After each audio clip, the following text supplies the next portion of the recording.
What's up?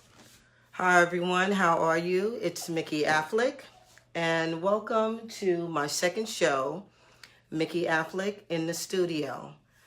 Today's guest, we have someone that's very dear to me, who goes by the name of ABICAH Soul.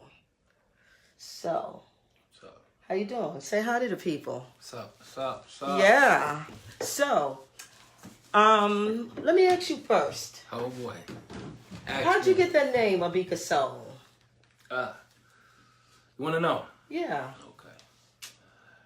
It started out maybe, I'm going to say 25 years ago. Okay. It's actually an acronym. Okay, of? Always bring it in. Abstract Chicago Abstract House. Say that again for the people. Always bring it in Chicago Abstract House. I never knew that. Always bringing in abstract. Chicago Abstract House. Chicago House. Yeah. Wow. It's an acronym for those who didn't know. So now we know that that's where that comes from. Right off the bat, Yeah. we got some You didn't know information. that? I never knew that. I never knew that. So you grew up in Chicago. Where are you originally from? I'm an island boy, so The island. And what island would that be? I'm basically, I was born in Chicago, but I was basically a little bit semi-raised in Belize, from Belize City, so. From Belize, really? Yeah, but I came back when I was maybe 12, 13. Okay, and so being from the islands, well, Belize isn't an island; it's in Central America. I know that, but you know, when you The Caribbean culture. Yeah, You grew up with the Caribbean culture. Yeah, but it's a more Okay. island to me because it's surrounded by a bunch of water. So. Okay, same with me. You know, I'm from Panama, so I grew up. A lot of that plays a big part in the music. Yeah. How I hear music, how I produce music. Would you say the same for yourself? Music is universal to me, so I hear everything in music. Okay.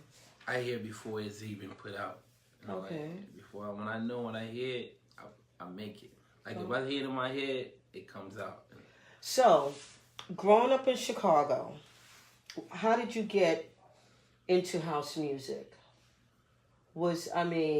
You're growing up, you're what, a teenager? I started out first, my first experience, I wasn't even playing house music. My first experience with it was disco. Okay. This is, Disco's got to be the 70s, 75 to 79. Yeah, I grabbed onto it. I was young, so it must have been like 84, 85. Well, that was like almost at the end of disco, really. Yeah, I know. Okay. So that's when I came in. And so when you say disco, who was some of the acts that you were listening to, the disco acts? Disco acts? Oh, wow, I could go on. South Commission, I was listening to... South Commission, if those of you don't know, that's Freeman. Yeah. Right? That was one of my favorite groups. Okay. I was listening to like Delphonics had some cuts. Mm-hmm. The Dells had some cuts. Yeah.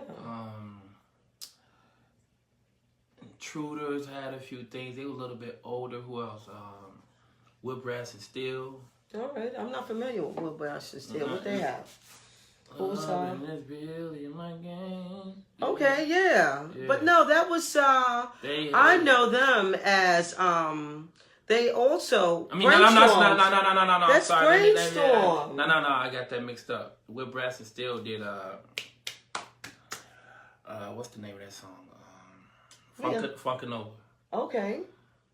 The original one, not the one that came on the green cover. That was a reprint. Okay. Yeah, so you were in the disco as a young kid in Chicago. Yeah, I enjoyed. Did you go to any clubs in Chicago? The Warehouse or Frankie Knuckles? I caught that later. You caught that later, okay. My thing was more like the Bismarck and Ascot. All right, so you had the hip hop kind of No, feel. that wasn't hip hop. That was a Lewis. Okay. And he was the king to me because he was the one that influenced me. Who's that? Lewis was deeper than all of us. Okay. That for the I don't care who it was. French Kiss, right? Lewis is deeper than everybody that came across the path. Like Frankie had the gay crowd. Lewis had the young kids that were like inspired by it. Let me tell you something. When that French Kiss, Kiss, different vibes. when that French Kiss came out, move over just a little bit so I can make sure that I'm in the frame and you're in the frame. Hello. Yeah.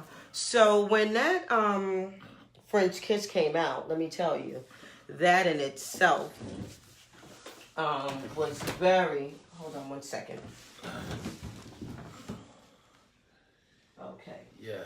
That was very inspirational in how it changed music. Yeah. And how it changed just the whole club scene, because I don't think we had really ever heard anything like that.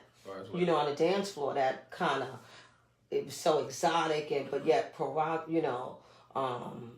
Kiss and how that record came out, that was that to me changed it changed the whole scene. But so. How that record came it was a little way out, because that was everybody think the record slowed down like that. No, that was a mistake. Okay, tell me about it. That was a mistake. As the record was going, he lost kind of like focus of the MIDI part of it, and he didn't know from what part it was slowing down. So I guess the MIDI mapping was off a little bit, and with an analog it'll do that. So you don't know where it's coming from, so the record slowed down. And it was like, no, keep that in the record. And that's how that came about. Well, it worked. Yeah. Right? I think that might have been natural. Honestly, that might have been where in dance music that big drop, that dramatic drop came from. Yeah. Because I really think before that, I don't really think too many records had a dramatic drop like that I could just think off right off, you know? No. So that became almost like a standard to have that drop in your record. Yeah. You know? It was back then, house is different from what it was. Today, you appreciate it more. Today, nah. So back then, records were they were more easy to break, because then they had a more value to it once it broke. But now, you can break a record in a week and then tomorrow. I know. Nothing has a lifespan. But speaking of a lifespan, I have to say, for me, you're very inspirational. And I want you to know that. I never knew that. You telling me that? I'm telling you that live. You're a big inspiration to me. I didn't know that. No, I'm just joking. Yeah, this guy right here is a prankster. An hour before we were supposed to do this, he sent me a text and it said, "Yo, I can't make it."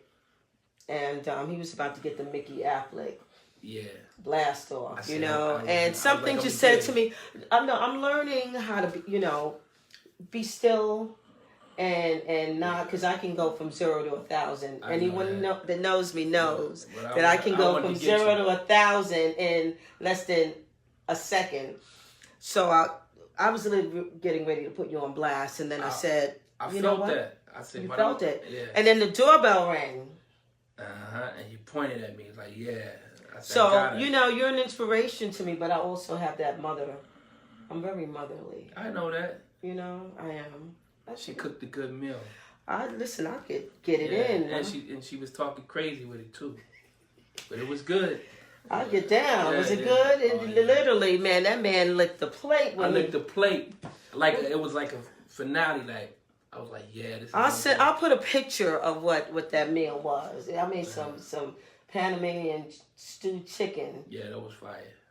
I don't play. I told you I don't do a whole lot, but the lot I do well. Yeah, you do now. Yeah, so that's very part impressive. of. Thank you. Yeah. Thank you. Quite so well. you're here. You came up from Chicago. Yeah.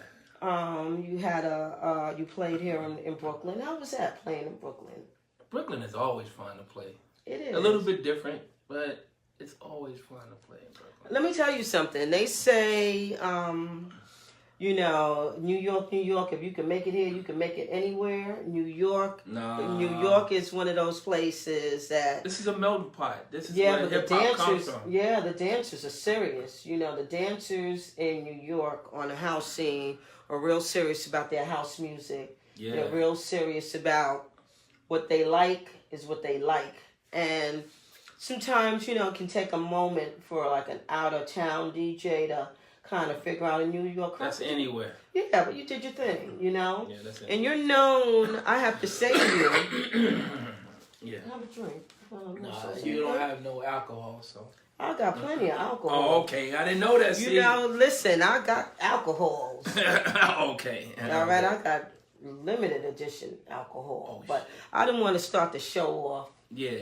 You know, we figured we get like that in the second half. Yeah, there you go. Yeah. We get like that in the second half of the segment of this. Please, people, do me a favor. Don't call me. Don't text me while I'm doing this. For the guest list. All right.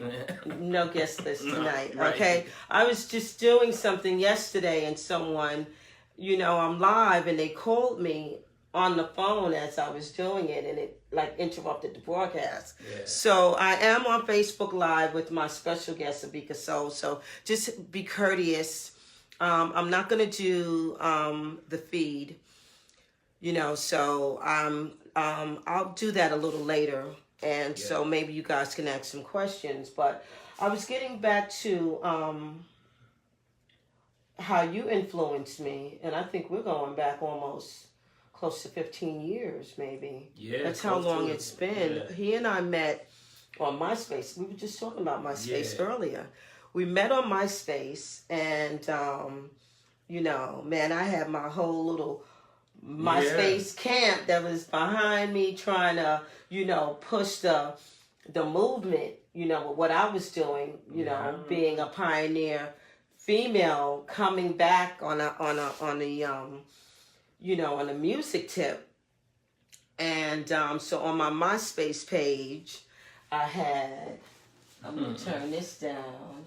You got it ready for me, or did you change it? Yeah, I didn't change it. Well, this is the Abicah Soul version, but I had Mating Call on my page.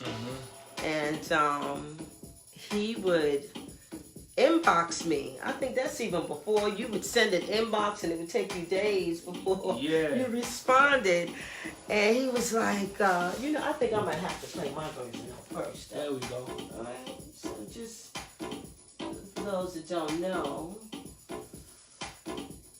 we'll leave that going because I gotta pick it up. But you know, he inboxed me, and he was like, "Yo, I have got to get a copy of that."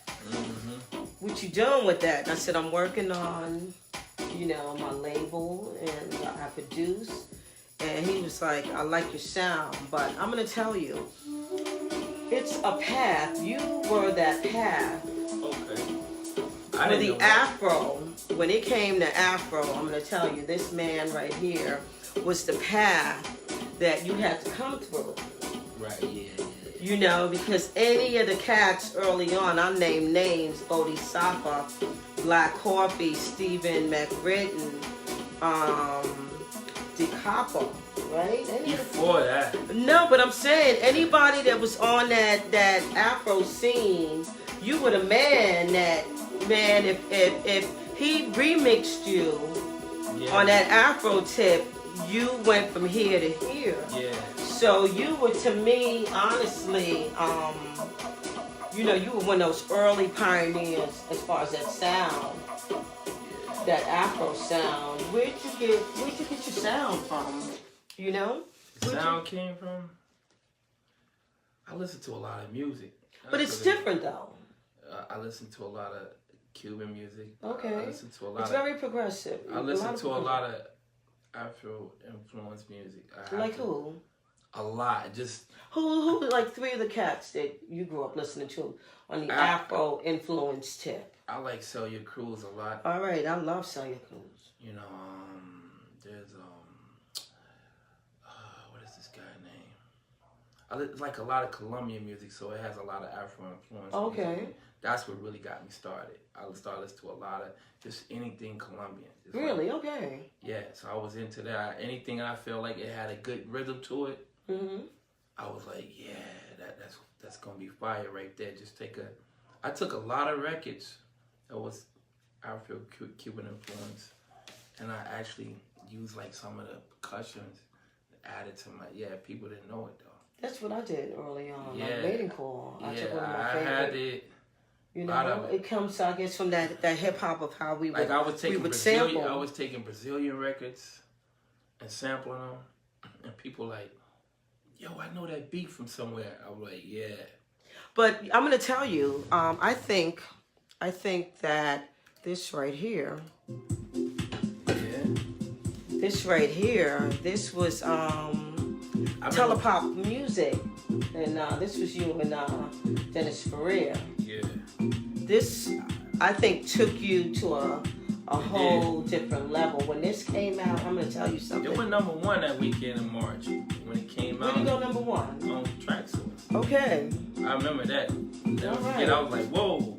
You know, I was in... This right here, let me tell you something. You still want to get the party lit up. You put this on. Yeah. You know, I think for both of you, not only for you, but I think for Dennis also, that gave Dennis a different audience. You know, I mean, Dennis is like, Dennis has done everything from soulful to afro to everything. Everything. Yeah, this right here, man, this was big. Yeah. You know, I think I saw you guys at WMC that year. Yeah. You know. That was a big year. That was a big year for you. Yeah. Yeah. Very big. I was busy. Yeah. I never traveled so much that year. Like, you did a lot of traveling in South Africa. not beyond that. Where else? Some of the places. I was in China. You went to China? Yeah. Taipei. I didn't know that. Japan. I was all over Africa though. Like really crazy. I stayed in Greece a lot. I know that. I did Amsterdam twice. What else I did? It was too many places to name. Okay. I had to get a new passport. It was too many. Really? You had that many stamps? Yeah, right? I was. You know, I always want to know about that. You know, because I know that the magnitude of travel that Louis Vega does. I always wanted to say, like, I wanted to see 2 or 3 in a year. Really? Yeah. So what happens when you're out of stamps? Say you got to get another one from the passport office, or they send you one? They send you one, but you got to pre-order it. So see, so they expedite it to you, but it's gonna cost you about a good $150. Okay. Like I just want to know that. So you run out. They don't just keep stamping you, right? No. If they can't read it, you need a new passport. Is that how that goes? Yeah. All right, so that's how that goes. Now, I have to be honest with you. You were here. You had, like, every week, or it seems like every month, you had a remix. You were on everyone's project. And then... What? Like, I don't see you that much. What's going on? I'm a musical guy. I just don't stay in one place. Okay. Yeah, you know. One of my biggest influence, too, is Osunlade. Okay. Yeah, he was like the honcho behind it. He was like... He's one of my musical influences. He was but like... he's a hard cat to get. He don't really return calls. No, I won't say calls. I don't have his number. I don't even have his email. He told me to send my music via his website. And I was like, I don't care who you are. I ain't sending no music. Well, I shouldn't say who you are. But I just felt as a peer, I would say I felt that I deserved a little more than a website. You know, not a email, personal email. So I just was like, but he is one of my earlier influences, and he still has a sound that and that's no diss to Osunlade, but I'm just saying, you know, send the sister your personal email so I can send you some of this fire I got. Yeah. You know, Papa was always influenced. He always told me, man, you doing the hottest. Keep going. That's good. So he kind of scooped you up into he noticed. He sat in the background, and a lot of times he'd be like, hit me up, say, I see you. That's good. I see you. Listen, we all. Let me tell you something. We all need that, and no one out there is ever too big. Because I have that, and that's a good feeling. You know, I could get, you know, a personal text at 5 a.m. from you know, someone that's very dear to me, and he'll say, "Hey, I've been playing your music. Send me what you got." And at 5 in the morning, when you get that text, you get up and you gather up some music, whether or not he plays it. But that's, and that's very important to be accepted from someone that you look up to. I think, Yeah. So I never knew that he was one that was in the background, kind of. Like, I see. I bought this record to Dennis though. I had it originally, and it was like I had the acapella sitting around, like a bunch of this stuff. Telepopmusik, and I grabbed the CD and I was like, let me try this out. And really, I didn't even do nothing to the record. I just put the track on and put the acapella on, let it run. Here you go. And I did it in 5 hours. Those are always the ones. Yeah. And I did it like 3 in the morning when I got off work. What would make you take something like this? This was what, a pop? It's a new wave song. Okay. It's like a pop wave kind of song. So okay, so you got the license cleared and everything? Well, it took us a while because we didn't. And once the song blew up. The song blew up. See, that's what happens. A lot of you guys, man. Like, yeah, you got to be easy. I see a lot of these cats, new discos, all fun and games. Till they come after you. They was like, oh, wait a minute. But it put them back on the road. There you go. Everyone needs that, and, what I have to say this. Catapulted everybody. Yes, and with the collaboration, whether you both play 50-50 share or one person plays 100 share and the other person does a percent, but it's not a percent, it's how you think creatively. If they are able to bring you to another level, then that is the collaboration within itself. Yeah, it helped so even if you did the majority of it, it was his ear of knowing what it took to take it there. So props. I love Dennis. Dennis is the man. Anything you're working on now? What you got going on now? Right now. I'm coming back this year. All right, listen. I listen. Big Mama tried with you last year. Big Mama tried. We did the Afro Sun. Yeah. And we did. No, this year is my year. We did Women Rising. Yeah. Right. That was really big. That made Traxsource top 200. Oh, okay. With y'all El Rainey. I had Women Rising. I had that for about 6 years. Oh, wow, I didn't know that. Right? And then I let you hear. I hooked out a lot of people, too, amongst the road. You have. That's why I say you are like ABICAH. You are the one that opens up that road. A lot of people don't know. But yeah, you're a good guy as far as doing that. You got a good heart, you know. And I'll be honest, I see a lot of charge, by the way, but still, some people have like. No, you gotta charge something, even if it's something, right? Yeah, but the thing is, a lot of people, like, when you slow down, they slow down. You feel what I'm saying? Yeah. I'm gonna tell you, this music business, that's why it's called business. When you up here, man, you get all the promos, everybody sending you stuff. Come to my party. I had everything. Man, you on the guest list. Man, you fall off for a minute. It's like, man, stuff dries up. The traveling got too hectic. It gets lonely. I'm going to be honest with you. No, it doesn't get lonely. It gets lonely for me. I'm going to be honest. I've been in a very long-term, relationship more than half of my life, And I worry, I worry if my partner is okay alone, in a big city, Mm-hmm. Yeah, it sometimes it's not as glamorous as it's cut out to be. No. After you keep eating the same food from the same restaurant or, getting on the plane and being jet lagged. And, yeah, that was killing me. Flying 22, 23 hours. Oh. But it's still a blessing, though. I think anyone that's able to do what they love to do and get paid for it, it's a blessing, Yeah. It really is a blessing. But let's get back to your sound. Like I was saying, you know, with your sound, that's what really, and I actually had the album, and that's my fault.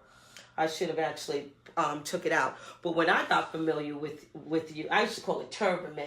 I know what you're talking about. It's called... that was a label in Belgium.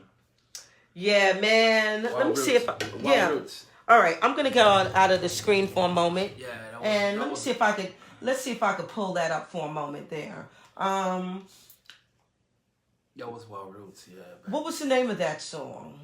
It was called... It's with an L. It's La... Which one? The one I'm talking about, Turban Man. That wasn't called Turban Man. It was I called it Turban Man. It was on the Abicah Soul Project. It was on the Wild Roots label from Belgium. Yeah, huh? It was from Belgium. That was the name of it. It was called Abicah Soul Project. Right, that's what it's called, the Abicah Soul Project. Yeah. And it had a cat with a turban on. Yeah, that's what. And I used to call it Turban Man. But let me tell you something. When I used to play that, man, boy, oh boy, people, here we go. This is it. This is one of them. Yeah. I don't know if this is, this one says it's featuring Glenn Underground. Yeah. But, this is, ooh, wait, that's like. Yeah, I'm going to tell you, that track was like, we did that in like 98. Well, when I bought it, I think it was in 2000. I bought it at Dan's Track. Yeah. I was actually on my way out the store, and it came on, and I was like, Hold up. Give me two. Back then, we bought two. Yeah. Because one wasn't enough. You needed two if, you were on the turntables.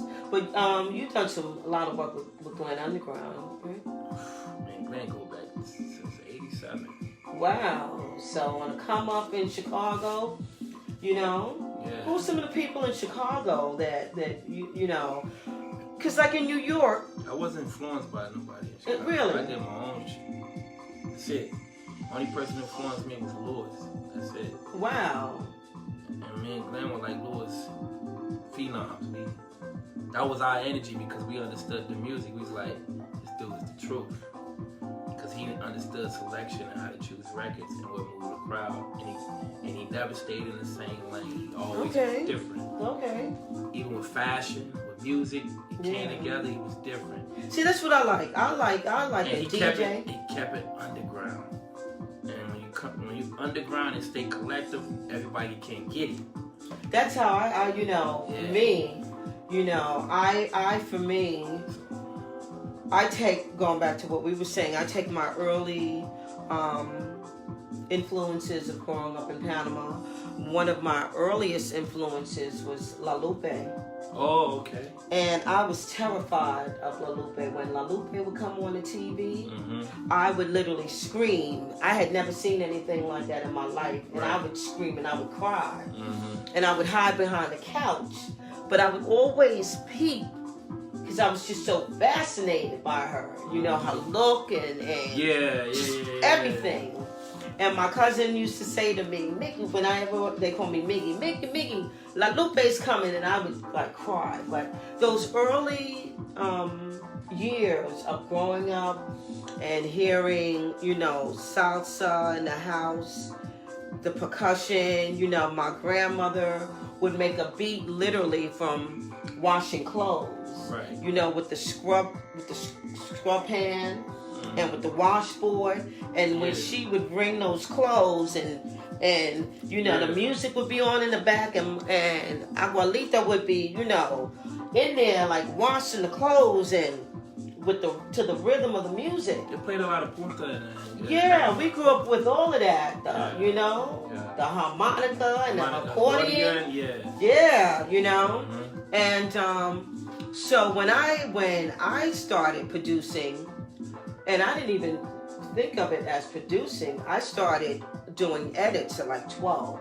Yeah. Right? My first set of edits were like at 12 years old, just from a tape deck. Cut, back and forth, copy and paste. Cut with literally cut it to the point and put a little tape in the back and come back. Boy, I know what you're talking about. Yeah. This is even before people talk about 8-track. I would have Like, been in heaven if I had an 8-track to cut from, but that's how I learned. Literally, and just take a little nail polish, clear nail polish, and kind of blend it together. And then when my dad, I had gotten all A's, and my dad bought me a dual cassette. Yeah. That I was. You was like, done. Yeah. That was it. I just didn't like those dual cassettes that were cheap. My dad you know bought me. No, my dad bought me a good one. Okay. So he must have got like a Techniques or something. Like I don't know what Dad bought, but I know it was a good one. You know, so my first edits were at 12, but that was my early influence. You know, the early of how I would play things that I would think I could envision my grandparents dancing. Okay. Yeah. You know. Yeah. So you would like last in that era when music was like changing, like. At the time, music it had a different feel. Now listen, my dad had a little spot. Him and his friends. They had a little after-hour joint. It's called a basement. Okay. Down in Brooklyn, and they used to throw some parties on Reese Beach and do boat rides and Bear Mountain, and just my father's collection. And musically, you know, my dad was like my parents was relatively young, but, you know, he was a cool dude. Right. So, hearing what he was playing, and then I would, you know, go down to the basement and hear what the DJs at the time, you know, this is even before the dude, you know, turntable and mixer. You put one record on and you wait for it to drop. Right. You know, the 45.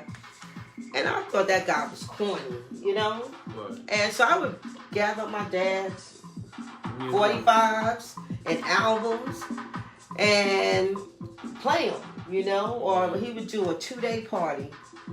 My dad did a 2-day party, and I was the DJ for that 2-day party, and I turned them out, you know? We had a New York female DJ by the name of Lamar Renee. Oh, for real? Yeah, and them cats, they was like Lamar Renee. You know, I had thought about going into radio. You should have. Well, I did radio for a minute. Did you? 6 years. That's not a minute. That's a long time. I read that in your bio. Yeah. And college radio. I was going to say, in college. Where'd you go to school? No, I did college radio. I didn't go to school there. Okay. So how I was invited to do the radio show was by a fan of my music. He was in college, so it was a couple of them actually, and they were like, "Man, we want you to come up here and do a show." And I was like, for real? I'm a fan, and they just started pulling out records and, "Can you sign this?" I'm like, "Oh, this is real." So he's like, "Matter of fact, I'm graduating. When I graduate, I like for you to take over the show." Okay. And from that point on, it was history. 6 years is a long time. That's not a minute. That's a good run. Yeah. You know, they paid you? It was for all love. I didn't. Okay, nothing wrong with the love. It was a college radio, so I didn't look at it as a. That's right. But it was big, and that was at the time. Internet was kind of like really taking off. Like, so what are we talking about? 95? No, I'm gonna give it 2004 or 5. Okay.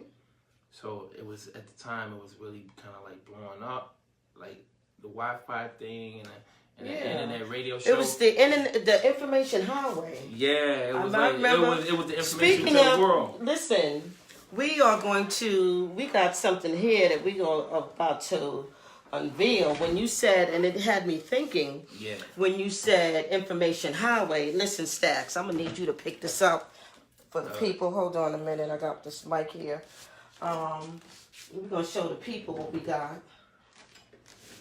A little collection, huh? Yeah. Now, Stax, we're gonna open up the lines also for some questions.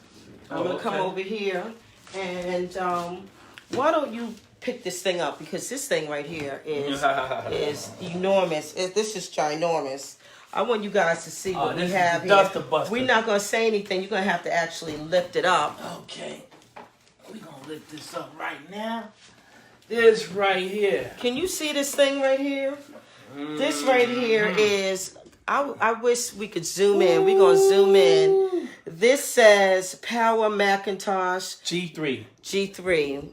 And Mr. ABICAH Soul. Let me ask you something. You also go by the name Stax, and how when I think of Stax Records. That's what I'm talking about. I was gonna say I think of records. That was one of my ideas would come from because I had a slew of like records. I used to have a bunch of records, so. Okay, so Stax. So that's what gave me my idea. He gave me a call, and he didn't even text me. He said, "Mick, you're not gonna believe what I have." So he said, "I have a G3 that belonged to and." Drum roll, please. Ooh-wee. That belonged to DJ Camacho. DJ Camacho. For those of you who don't know, this got a lot of history behind it. There's a lot of history behind it. There's some good stuff on here. So he told me that he had DJ Camacho, and please don't hit me up on Facebook. Don't hit me up either. I thought of David Mancuso from the Loft when he said, "Yeah, it's a lot of stuff in here." I told him, I said, "Well, you bringing it? Do me a favor, get some 401, 409, and wipe it down." I'm about to put this baby to use, though. So we're gonna find out what's going on up in here. Hello, everyone. We are gonna find out what we have stored in here, and So this actually, it's old school when it got floppy on there. Yeah, it's got. Let's see, it's got the zip, and it's got the floppy, and the CD-ROM. Yeah. My first was a Power G4. Nah, G4s don't even look like this. They didn't look like that. No, actually, my first Mac was G4's a look. No, it was before G4. This was the black and white joint. Ooh, that's this was the square. One. This was the square one, and then the first color one I had was called the Quadra. Yeah, I know that was the Quad 4. Yeah, I had one of those, man, and it had 16 RAM. Man, I was big time when I had that. 16 RAMs. Man. 16 RAMs, man. Gig RAM? Ooh. No, it wasn't 16. Not gigs, man. This is before gigs. This was hertz. Oh shit. But I paid $3,000 for that back then, like in 97, 96, 97. And the scanner was about this big, and that was $4,000 or $3,000. Wow. Yeah, so I'm glad that Mac is still doing its thing, you know? So this is the legendary DJ Camacho's hard drive that we are going to break open later and see what we have in here. And we are going to play a couple of tunes of ABICAH Soul's, his remixes that he's done, just a few, for the people. You heard the first one that we did together. Maiden Call. Maiden Call is going to be 10 years this year. Oh, wow. So what are you doing? I'm going to do a 10th anniversary. Well, Soul, you got the limited. I got the limited edition. This actually isn't. I'll tell you behind this right here. This was Donnie and I. We had a home design company in 2001. Right. And this was the original logo. Right. So when I came up with Soul Son, she said, "Well, why don't you use that?" And I went out and I got this done instead. And I think, her feelings were hurt. But I didn't want to put this on something that, I didn't want to use the word fail, but I wasn't sure if I would stay with it. Yeah. And that was our baby, so I didn't want to put it out there like that, you know? And so, we, have launched it again. Mm-hmm. And so, I did some of these shirts, and the response was, huge, Right. I was blessed that Louis wore it, and he wore it proud. Yeah, and, he did. In ADE and had me in tears, and my man David Morales, and just the outpour from people. Looking for that. We need the caps and the jackets, the hoodies. I got everything. That's my personal. I got a whole bed. I wanted a hoodie. Anything's possible. Oh, okay. Anything's. I know how they go. Anything's possible, you know. But yeah. So I'm gonna do a 10th anniversary, Soul music anniversary pack, and yeah. You know, do something and have you come up, bless us with your presence, and maybe have you do a new remix on it. Would you be interested in something like that? Yeah. You know, when that came out, I'm gonna tell you about loyalty. I'm gonna tell you about loyalty. When I was going back to the wall, I had my mix on the wall, right, and Manu and Bodie was like, sister. Well, Manu didn't know I was a female. He was like, dope, dude, dope. And I said, I'm a woman, you know? And he said, send it to me. I was like, okay. You know? And so then I was going to have Bodie do a remix on it, you know? Oh. And I don't know, just never, then I got you, and I was like, well, I got you. I don't need nobody else. You know? And back then, you really had to pay some dough. Right, yeah. To get your remix out, you know? It ain't like now, cats. Yeah. You have to pay some bread, you know? Yeah. So, we're going to do this 10th anniversary, Soul. See, this was the original right here. Play this at a party, you still get the party lit up. Oh, I already know. Right? So, but this was, you know, early on. But this, for me, this is how you and I connected. And it's been, yeah, I was very impressed. I was like, oh, okay. Because I didn't expect no female to come off like that. Well, I didn't tell anyone that I was a female for I was like, wait a minute. They make it like that because it's rare. You don't hear females. I dreamt this song. I got out of bed like 3 a.m. I had Those be the best. You just said that. I had my studio upstairs, and speaking of MIDI, I was working in Pro Tools back then, and man, I didn't have time to open up the session and do all of that. So I literally played this in one take from the loop to my CD drive into I had a Danon CD recorder, and I just played the whole thing on a track in one take. Oh wow. No mistakes, no whatever, and so I had to build from there. But here's the thing. I turned off the lights, but I still had this. It was the Techniques. You know, Techniques came out with their version of that CDJ. Oh yeah. But it had a slight lag in how you looped. So that's how I got that. That was by mistake, but it worked. See, right? I told you those mistakes. Those mistakes be the ones. So I went to bed, turned off the lights, but I still had the CD going. The volume was down, and later that morning, I went in. I said, "Why is this thing still going?" And I turned on the volume, and all I kept hearing was, I said, "What the heck is this?" You know. And I went to turn it off, but for some reason, I said, "Let me play. What is it?" I was like, "Wow!" And then Donnie said to me, "I couldn't go back to bed because you got out of bed 4 a.m. Right. You know, but those are the ones sometimes. Yeah, that, 4 a.m. You know, those tracks 3, 4 in the morning that have you, you know. Okay, can you play Chase the Sun? All right, I've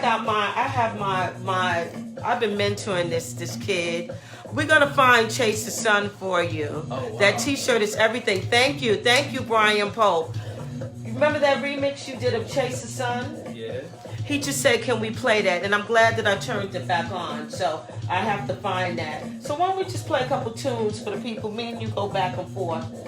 We play a couple of your remixes and you wanna do that? Yeah. I already got it set up in there. Go for it. All right.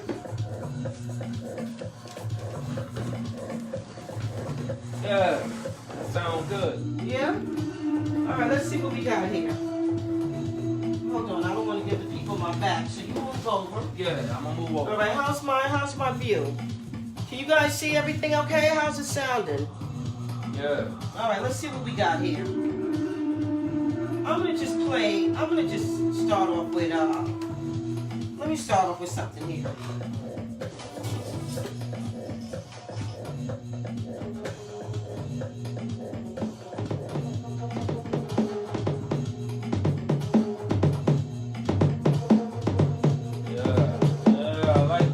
Yeah, let the people know what this is, man. Hit pause right there.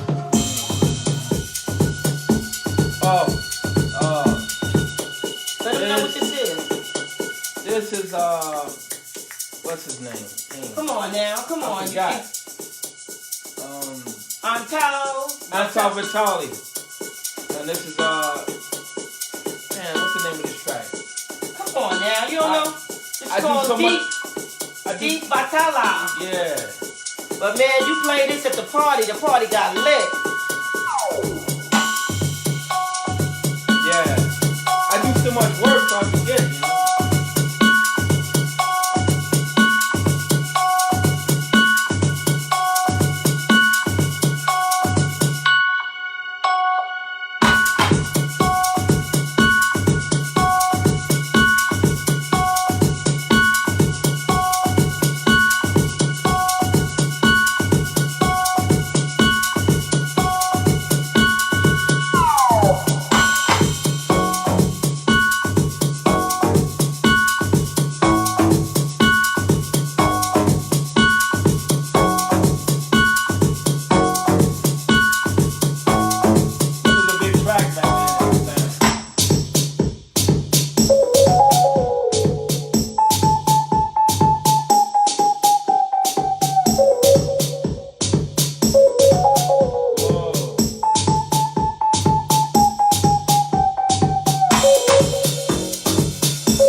All right, so I'm glad that we had this little talk. Yeah. And now I know what ABICAH Soul stands for. In case you missed it, why don't you tell the people again? Come in the screen. Yeah. As far as what? What they need to know? What does ABICAH? Oh, it's an acronym. So it stands for Always Bringing In Chicago Abstract House. Always bringing in Chicago Abstract House. That's right. That's the man. Come in here. All right, guys. Thank you for my second edition of Mikki Afflick in the studio. I actually just wanted to do these as a homage of the people that influenced me, ABICAH Soul being one of them. Oh, okay. Yeah, you know, and since you were in town, I had to have you come over and you get the royal treatment. You just don't come over here, I feed you. Nah, I was surprised. I got a meal and a deal. So. Yeah. You know? Maybe she was on my case, but, you know, it's all good. Yeah. So we got to, you know, talk a little of your early upbringings and your likes and... Yeah. You know? Let me ask you something. When you're alone and you're not listening to house music, who right now do you have on your Spotify? Who do you listen to? I listen to a lot of Cuban music. On your Spotify? I listen to. I don't even do Spotify. I got so much music. All right, so you got a nice bottle of wine. Bottle of wine. I'm chilling. Yeah, you chilling. You got a bottle of wine. Your lady. Who you listening to? You know what I'm listening to? Honestly, I'm listening to some jazz. I don't listen to house a lot. All right, who you listening to as far as jazz? I like stuff like Will Downing and stuff like that. Okay. My new art, I've been listening to a lot of South African artists, which is good. People sleep on them. I can name quite a few. Well, give me 3 that we need to know about right now, people. We are giving you who you need to know about these people right now. Okay. These are the people that you need to know about. That I really like right now. Right now. Zonky is one, and this one other artist's name is Mimi Matsushali. Okay. I can name quite other few that's really, really good that I listen to. Hugh Masekela. Oh, is one definitely. Of my family. Yeah, definitely. You know, that's I grew up listening to Hugh Masekela with Grazing in the Grass. Yeah, you're going way back. I'm talking about Hugh Masekela with, hey, how you doing, Mark Francis? We got Mark Francis in the house. Oh shit, really? We got Doug. We got Doug. Hey man, when you come in town, please call. Don't just say I'm here. Listen, just call the man. Call me, Mark. Yeah. You know? Don't say, hey, I'm in town. Just say, hey, come by, grab a bite with me. Something. I won't bite you. All right, so as far as... I listen to a lot of South African artists right now. All right, now, let me ask you this. Zonky's my favorite. I got to look up Zonky. Man. Stay in the frame. Yeah. You got to stay in the frame. Yeah, that's why I got that tape there. Okay. We got to stay professional for the people. Yeah. Now, as far as say, producers here in America, who are 3 of your favorite? I'm talking about some new cats that are making heat. You got any favorite? You know, everyone says South Africa, but I'll tell you personally, I could just name 3. You know, Mark Francis being one, Doug Gomez. Oh, them my buddies. Aside from buddies, but they're doing their thing here in America. They all right. No, I'm just joking. I love them all. You know? I'm going to put them on front for the marketing room. I'm telling you, we got to really support a lot more of our American artists. I like them all, really. Honestly, my favorite, who I really listen to. I don't like to say favorite, but who? No, who I really listen to, you know, Mark, he be hitting me with some heat, even though he be bullshitting, give me half edits. All right, Mark, you can't bullshit and give half edits. You can't be bullshitting me on that. You come over here on... I give you the full term. So in the studio, we keep it. Call him now. The man done told you twice to call him. Yeah, call me. I won't Doug's been putting out some heat too. Doug. But I've been knowing Doug. Woo! How long you been knowing Doug? Since 2000. I'm gonna say, damn. I'm gonna go back 2001, 2, somewhere in there. He the one was actually handling my work for distribution with XYZ. Hey, we got a first here. See, you never know what you might find out or in the studio with Mikki Afflick. All those records that was coming out. Yeah. Doug was the one making sure I get in place. He made sure I got the cash. All right for Doug. Doug don't play. He kept me a care package in the mail. Okay, that's I had a few haters though back then. We don't care about the haters. It was like, man, the haters are the motivators. It was like, yeah, exactly. But they were like, man, we're putting out your music. How you get? I was like, man, the grace of God. And he was like, this is smart, Alec. But I was like, you know what? Okay.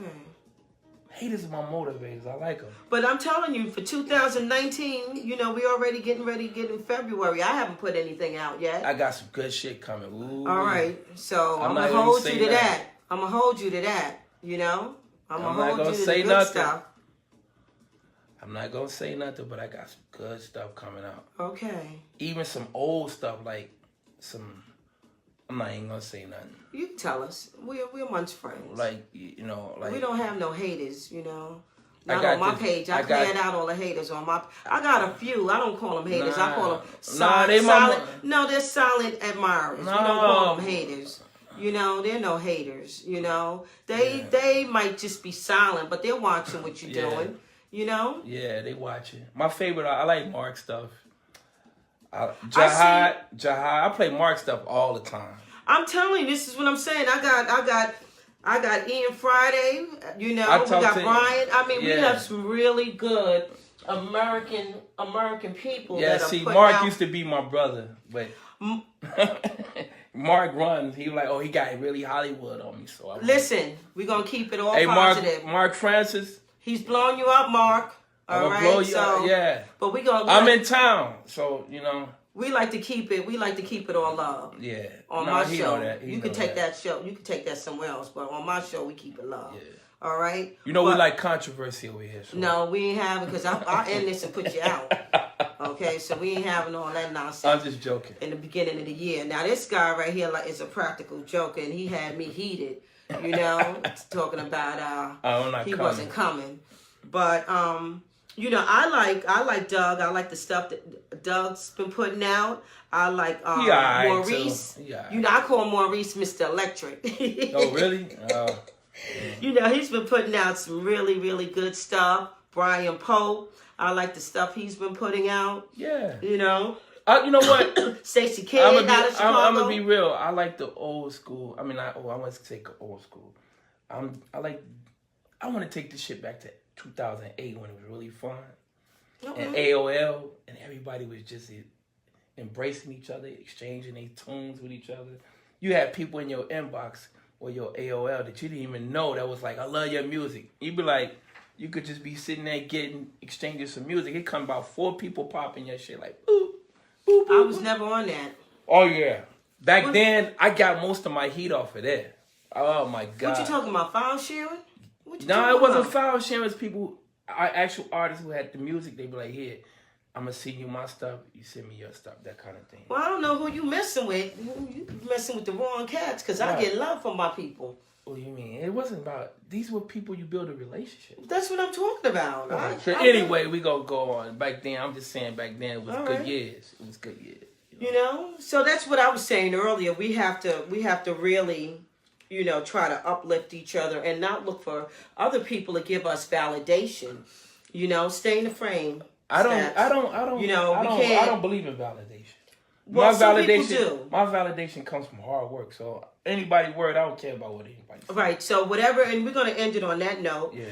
Anybody out there that's watching this, that's up and coming, that wants to do this, just keep at it, and build your network, build the body of your friends, get your camp together. That's right. If they won't give you a resident, hey, I don't care. If it's out in front of your house, bring your system out in front of your house and play a couple of tunes, invite your friends, and start the party on your block. Right. All right? And let them, let your friends be the ones that help push who you are. I mean, that's how I got my people behind me, that they were making sure, Mikki Afflick, you know what I mean? I can't look for someone to give me a resident. You have to make that happen yourself. Stripes come from hard work. On your own. You can't look for someone to book you somewhere. You have to let that happen on your own. Yeah. So with that being said, just keep up the hard work. Don't look for a chart to validate you. I don't look for that. Just keep doing. And I don't even go on Traxsource to look for me. Listen, we're not talking I didn't say any names. No, I don't go nowhere. All right. I don't. And that's not the only format. I'm just saying, I don't really focus on that. My focus is the music. Okay, I'm gonna just say this. I don't even care about put what it to the end. All right. And you know how I feel. I speak my voice. Yeah. But I'm gonna be honest. If you don't like how Traxsource handles I stuff, never said that. Well, you just said their name. I'm gonna tell you. I said I don't whatever, go on there. But that's not the only format. If you don't want how someone handles how they handle, that's their company and that's their business. Then you go on Bandcamp and you put it out on your own. You can't look for someone. That's their business. So if you don't like how something is handled, I never said that. You put it out on your own. Okay? And until we stop, that's looking for validation. I got caught in that. What? Where I got angry and I let that literally, it was going to eat me alive because I felt that I was slighted. I didn't make a chart. And it wasn't until I had to look deep within myself and say, I can't look for anyone's chart to validate me. Okay? When I sit in this studio, this is my validation. When I see my work, when I see the fruits of my labor, okay, that's my work. I can't look for someone's chart to validate me. What comes from validation is when a DJ plays my song and the dance floor gets lit. That is the only validation that I know. And you know what I know? That does not come from being number one. That does not come from being on anyone's chart. That comes from the truth. The dancer is the truth. So if your music is being played, it's being played worldwide. It's being played by DJs that can pull 10, 15, 20,000 people in a forum and people are dancing to your music. That is the only validation that you need, because the dancers don't lie. You put on a song that's sitting at number one, that's clearing a dance floor. I'm here to tell you, okay? Hey, if the dancers ain't feeling it, but it's number one, then that's a system that's broken. Yeah. But if you put something on, all right, that no one knows about, and that dance floor is going crazy, I've learned that is my only validation. Okay, and that's what I look for. I look for the support of my fellow DJs. Okay, to at least support. That's all you can ask for. I don't look for validation. All right. I never look for. Well, then you're gonna have an empty dance floor. You have to look for validation. Nah, but you have to look for validation from the right people. My validation comes from confidence. Well, you can have all the confidence in the world, but if you put on a song and it clears the floor, I'm here to tell you, you need to relook your validation. Yeah, but I don't believe in that. Because everybody's different when it comes to music. The perception of Stax, music. if you put on a song and it clears the floor, it's not working. No, I don't know nothing about that. If you put on a song and it clears the floor, what are you going to do? I know what to do, but... What are you going to do? We ain't talking about this. No, we are talking about that. Because that is validation. You do need a certain level of validation. But that validation is not going to make or break you. That validation is what I'm only saying is, what you said is your self of confidence and the dance floor. For me, the dance floor is my validation. So if the dance floor is dancing, and they tell me, or someone inboxes me, and they say, Mikki, I like what you do. I'm feeling what you do. Keep up the good work. That's all I need. I can't get that from a chart. Because sometimes that chart might not be what's really true. You know, but the validation is from my fans. The validation is from people that I look up to that say that you're doing good work. Keep it up. That is validation. And the validation always also comes from people that can honestly tell you the truth. I ain't feeling that. You know, maybe if you did this, maybe this way or that way. Right. Right?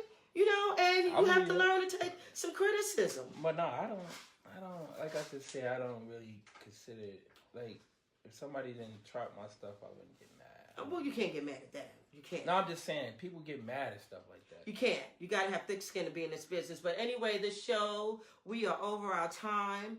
But I want to thank you. Smile for the camera. Because you be looking mean sometimes.